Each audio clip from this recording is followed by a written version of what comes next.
Good afternoon, everybody. A little bit tight for time running over. Thanks to Mike again as usual, but I thought about giving up my slides and just reading the other 99% of Mike's notes just so we can get his message across, but I'll stick to my own, I think. So the farm net zero to me has been a fantastic thing, and they always say when you're young that time goes quicker, and where the hell 5 years has gone, I just don't understand where. But I was a bit heavier and a bit less grey at that. But anyway, so to me, farm net zero, one thing I've really learned from that is you don't say no to Hannah.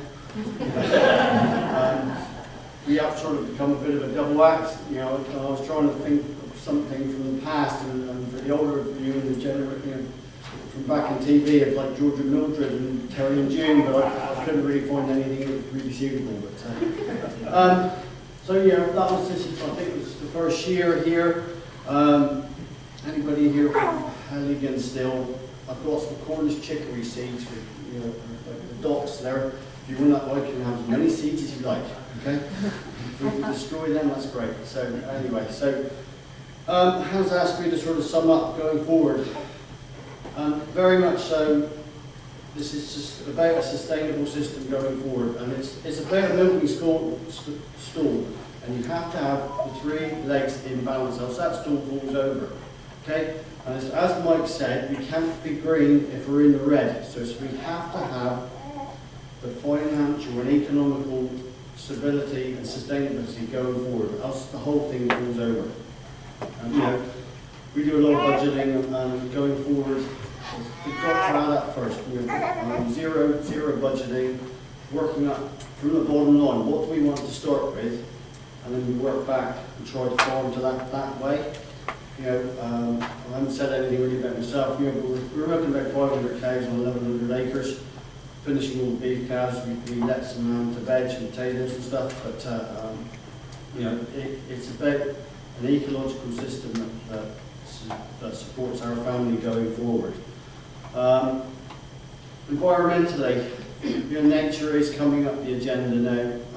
John's been asking a lot, you know, about carbon and the environment, and we sell our milk to Orla. I'm very heavily involved with them, and it seems to be like Copenhagen seems to be becoming my second home. Hence the stinking cold and trying to hit Pete Lemset at this time. But basically, Orla have been pushing their sustainability thing. The farm incentive, farm head incentive. Are the buyers and public persuaded to pay for this premium? Yes, they are.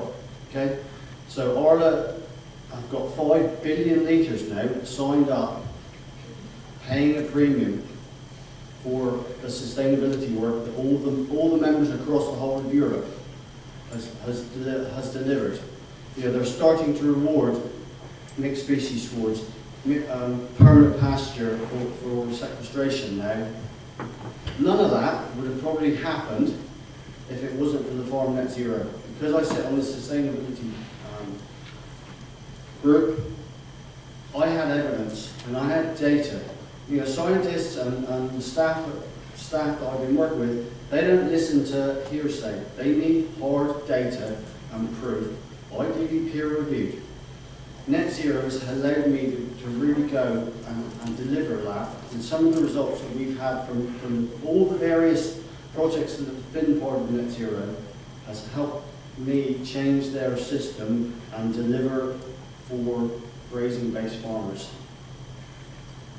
Sequestration is coming. There's whole issues that we'll come to that in a little bit. But you know, socially as well, you know, we've got to work with the general public.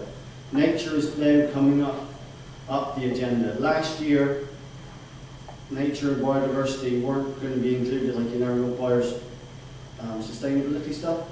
They now think that the market is ready to bring nature and biodiversity in. People are prepared to pay for nature. Okay, they want natural and they want nature. And I think it's a huge thing going forward that we can deliver as farmers, as grazing-based farmers. So we have to make agriculture in our wonderful Cornish environment nobody said about the net zero. We were not talking about net zero temperatures outside. It's in this room. You know, there's a tremendous strength of mind going forward, and it's how we can get people to move into the right place. And the picture up there is showing very much like Mike's picture earlier on, where animals prefer to graze. That was a strip of real mixed species sward that was put in when somebody ran it. There we go. But if we can offer a variety that's palatable and deliverable, people will come with us on this journey.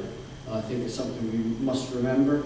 You know, we've done all sorts of projects on the net zero, from monitoring growth rates through technology,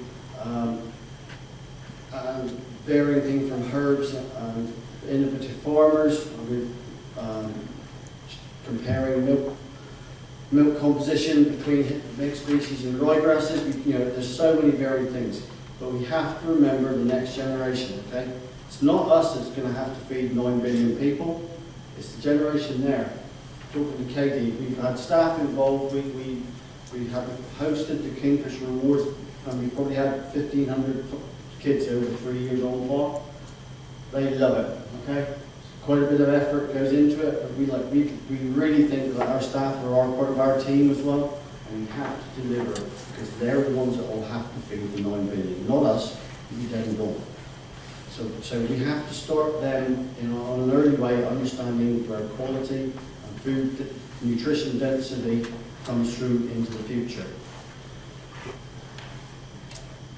You know, with accounting, carbon accounting, this is what we're up against. Okay? The global average of petrol. So you have a glass of petrol, a litre of petrol there on the right, and a litre of milk on the thing. There's your figures ahead. Something is wrong in the accounting process when petrol has a smaller carbon footprint than milk. Okay? And how we can get that put right. Okay? How when burning off methane is not counted at all but we've got to count all our emissions from our cow. So it's a real mission that we have to do going forward, that we have to get the message right. Okay? And compare that. So this is last minute in the slide, so there we go. So anyways, you know, what have we done on farm? You know, we're using a lot of mixed species, a lot of plantain. A lot of the research work going around the world now is showing that swards with 30% plantain can reduce your methane by 30%. That's going to be a hell of a lot better message than feeding Bavaria for the general public. Okay? I mean, you know, we're getting data from that. We're getting that proven, all part of this project. Okay? The value for money for us as farmers, for this money from the National Lottery, cannot be underestimated going forward. Okay? And we're talking about methane, and we're talking about slurry again. I don't know how many pictures of shite spreaders we've seen today. But do you all know where the word shit actually comes from? It came from the barges in London when they had to take all the horse manure out. If they put the shit down into the barges, what happens? The methane would be released off, and then they were blowing up. So basically, horse manure we put on the barges to take them out from central London, and it was stored high in transit because it was blowing up boats. So they've known it was flammable for an awful lot of years. Okay? So another little project we did, all our cattle are now bedded on wood chip, on recycled wood chip, from baby cows to milking cows to fattening beef. Okay? Using biological products, we're taking most of the methane out, and we're getting like a 35% reduction in nitrous oxide emissions. Okay? Because the nitrogen from the urine is being turned into ammonium, which is then making our slurry. We're not having the losses of ammonia. You know, and that ammonia and nitrous oxide are very quickly coming up agendas. As Mike said earlier on, you know, it's almost 300 times more damaging than carbon dioxide. We can almost eliminate it through natural solutions. Okay, part of the project results are almost starting to show that through. We've also done a lot of work with the local digestate as well, replacing, and we replaced all our fertiliser, our chemical fertiliser completely. Using low emission spreading again, we're retaining, it's all about retaining our nitrate, not our nutrients on farm. So I'm trying not to get the 5-minute slide. We're out of time. So anyway, things that are coming up. John, you were talking earlier on about carbon, carbon accounting. Split gas recording is coming right up the agenda. It's been adopted now by the New Zealand government, and this split gas recording is treating methane produced from the cow that's cyclical, treating that different than carbon dioxide. So it will take in account the short cyclical nature of methane from enteric emissions from cows. There's 14 countries across the world with almost 30 government-led companies, so like the NFU, Body Meat Scotland are involved as well also. But we have to remember, are things changing? Is it now the time for us to push natural reductions, the split gas recording, and carbon net balance rather than sequestration? Get that understood by governments. JBS, the world's biggest milk processor, they have come out of the Paris Agreement and they are pushing hard for split gas recording. So, under Tier 3 emissions, which is your on-farm emissions, if we can make them better understood by the people making the policies, we've got a chance to not be the bad guys anymore. And we can show that we are the solution, not the problem. Is it going to be easy? No, it's not. It's going to take a lot of work. We've got a hell of a good message here in the UK, especially down here in Cornwall, with our wonderful temperate environment, with plenty of natural water, okay? I've recently returned from a study tour in Mexico and America. Farmer over on the left, they were milking 2,500 cows. They started 40 years ago with his father milking 40 cows. The water they had to pull out for irrigation was 35 foot deep. Now they're milking 2,500 cows. The water is 350 feet deep and getting salty. How is that sustainable? Okay, and large amounts of the West, like California and Southern America, are very much in that same thing. Water security is going to be a big thing going forward. Not like we've got a shortage at the moment. So, and the climate is varying a little bit, but we have a natural environment here that we should be making the most of in balance with nature. And I think that's something that the general public, anywhere in the world, are going to take nature and natural over intensive systems. Okay? It's intensive because there's a lot of people there. American farmers can get to net zero, but they'll do it in a very different way. Net zero is achievable in so many different ways, okay? We went on to one dairy, 30,000 cows, okay? But they're probably going to get to net zero before we can, because they're investing 100 million in a machine that can actually produce organic ammonium nitrate from the digestate that's come from the slurry. So they've taken the methane out of the slurry, harvested that, injected that into the grid for a premium over natural gas. So then the slurry comes into there and they're actually getting organic because it's come from a cow, although it's not organic feed. There we go. But they will do it by doing it through technology. And technology can be the driver. We can do it naturally. So there's going to be different ways to skin the cat. So, community, this has been a fantastic project for me personally. The opportunities it's given to me to go to Oxford Farming Conference, a real farming conference as well. Never even heard of it. Apparently, it's been held at the Eden Project for multiple years, and there's 2,000 or 3,000 people there. And we've had that chance through the Net Zero to go and present about natural farming and sustainable farming. And it's been that wonderful opportunity. It's led to us being involved with the World Wildlife Fund, doing presentations on about sustainable finance even through farmers, and getting banks to understand what we need. And just last week we hosted the Food and Farming Commission on farm. None of this would have happened without the Net Farm Zero. And it's been a wonderful thing. So, pretty video of calves. I just sort of tried to liken this to, this is probably what we were all like before net zero, running around like So the net zero is actually giving us the opportunity to act as a herd and to pull together and to deliver results. And I think it's just something that we can really take away, all of us who've been involved, the network and that community that has given us all. I think we've got to remember that going forward, the strength and the value that's given. As you can see, I'm using the notes well. There we go. So, and in summary, sustainability must be a balance. Social sustainability across all actors, and it starts with farmers. Okay?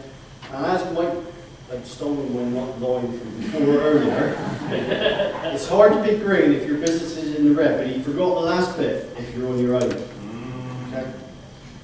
So, you know, together we can very much stay in the green part of the world. And I think the lasting effects of the project are the three Qs of quantity, quality, of questions. Okay? And that is what this project has helped us deliver. And we must remember that the integrity and nutrient density of food starts with farmers. Just before I play a little video from, so it's probably one of my proudest moments.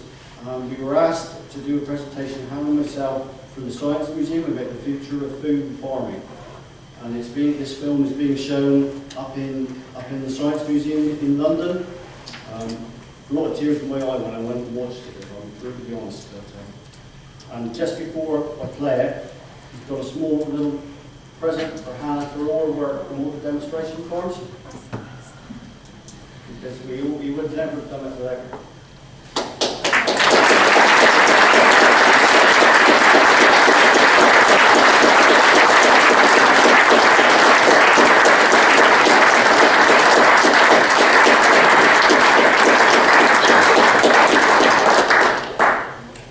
Over the place.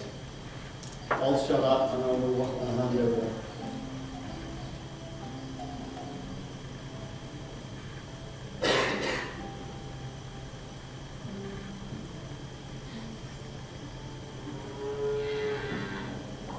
Look at 500 crossbred cows on a grazing-based system using regenerative methods.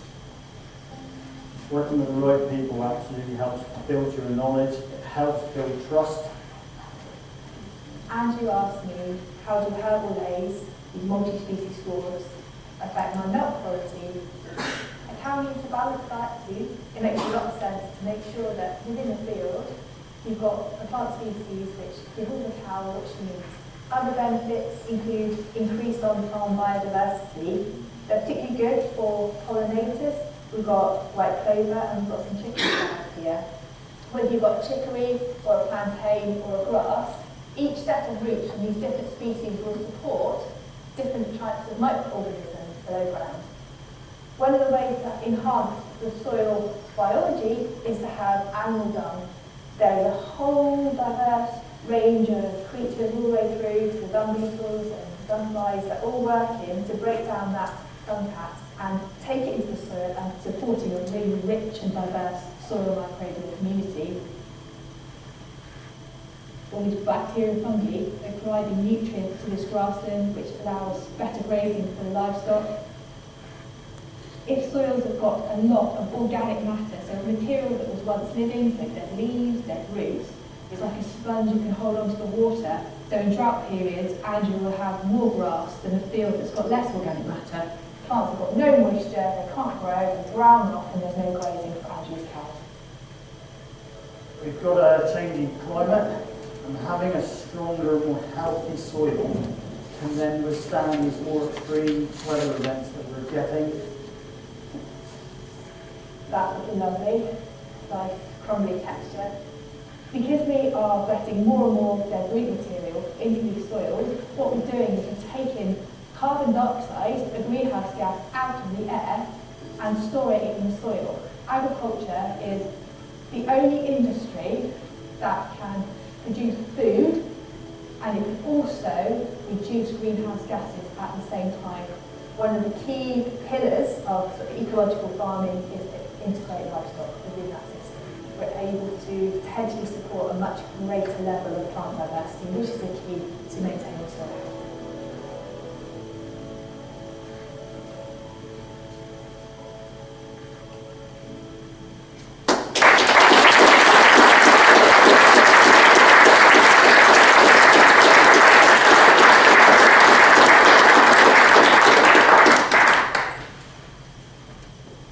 Well, your favourite house cow could be herself without a really good herd behind her.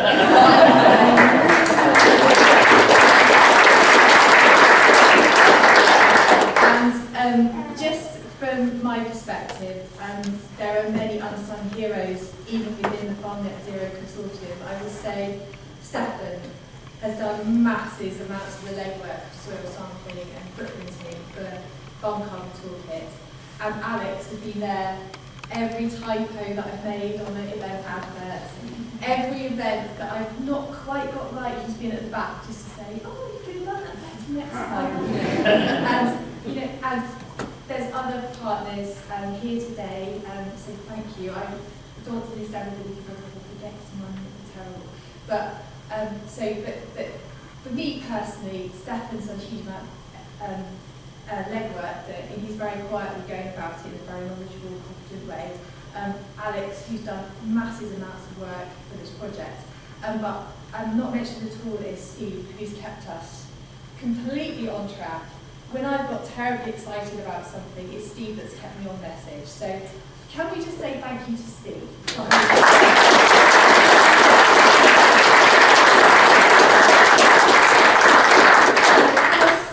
There's a Dutchy team, and thank you so much for leading the project. To go back to what I really want to say, apart from being very proud to be a house cow, it's very important for the Farm Net Zero Consortium, those of us who've been involved in organising today, to have the experts in the room speak. And those experts are you. You will have spoken, and those who had to go back to their work to demonstrate your knowledge and experience and opportunities that exist among us. The phenomenal amount of knowledge and experience and your extraordinary generosity. Never once in the last 5 years of those 50-odd events that we've organised did someone say no. Yes, you come on my farm to hold an event. And it's a massive investment, and thank you. The key element for this is you've demonstrated resilience and capability, and that resilience allows rapid recovery from shock, whether economic, environmental, and that's what does drive me. So much of the work I've done to contribute to part of the Farm Net Zero project is to help measure change, carbon reductions and soil carbon, talk about soil health, and as I said, a very proud moment to be in the Science Museum with Andrew. But I come from a Cornish farm, a Cornish pig farm that went bankrupt. And part of that bankruptcy was a consequence of lack of information. And I think my parents would have benefited from the Farm Net Zero community, and they would have benefited from all of you. And it's been the founding reason why I do what I do. And then when I start talks nowadays, I've started asking what people's favourite day on farm is, and I haven't yet found anybody saying their favourite day on farm is doing their carbon footprint. But I will find someone one day. But for me, I just wanted to share with you a few of my favourite days on the farm, my favourite days, or favourite days as part of Farm Net Zero. And I've just got a few here, and I'm afraid to forget some, so forgive me for reading some out. Bonnie Lightfoot at Oxford Town Hall, advising the whole room on how to monitor their wildlife. Brilliant. And not put it in the drawer.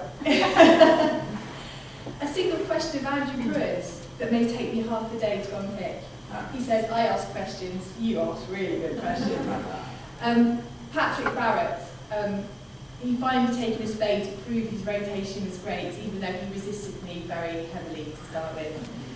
Pete Cox's Lucerne crop, despite people saying Lucerne won't grow in Cornwall, he's got it working absolutely brilliantly and productively and environmentally. Malcolm and Catherine insisting that they were not going to follow Andy Hill's advice, and I was there to experience it, and it gave me great joy. Mike Roberts standing in his and Alison's kitchen, talking to Steve Reed, the DEFRA secretary as was, telling him how farming is done right in Cornwall and what he needs to do to support us. And he did it in a jovial way, and he even mentioned inheritance tax with a smile on his face. So credit. I enjoyed sniffing compost with George, Loretta, Amelia and Emma and the Halligan team. I loved mobbing Tom Tolkert's Terra Farmer tent with Jono and Mike, who best coffee at Groundswell. Beautiful cows and sheep and vegetables in days on farm, rampant hedgerows, and people, and the belief that we are great and we can achieve great things. For the climate, for soils, for wildlife, and for all of us, to stay farming and to stay in our communities. And I was kind of reflecting on what I was going to say today, and just like the brass band at Martin Howlett's, it's not about a single person, but together we can make a really great noise and a fantastic tune, a clear message for now and generations to come. So thank you very much.